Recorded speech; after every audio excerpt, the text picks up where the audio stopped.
Nobyembre nung isang taon nang mag-viral ang video na ito ng content creator na si Liobert Yurong habang sumasailalim sa session ng isa raw nagpakilalang chiropractor sa Misamis Oriental.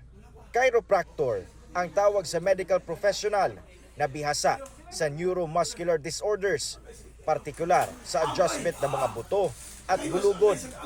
Pero ang sesyon na ito nauwi sa trahedya.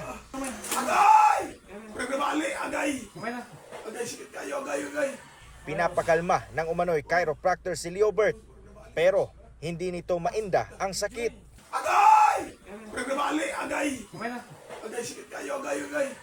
Paglipas ng ilang araw matapos ang ginawang session kay Liobert, hindi na ito makalakad at lumabas na may fracture ang kanang bahagi ng kanyang bewang. Pagsapit ng Enero, pumanaw na si Liobert. Ang ako pagtuo sa iyang kuan sir kay pagbalik siyang diri siyang paa. Nakuan siya sir nakuan siya sir mula siya na stroke ba. Dili malihok yang kamot. Yang mata natakilid na.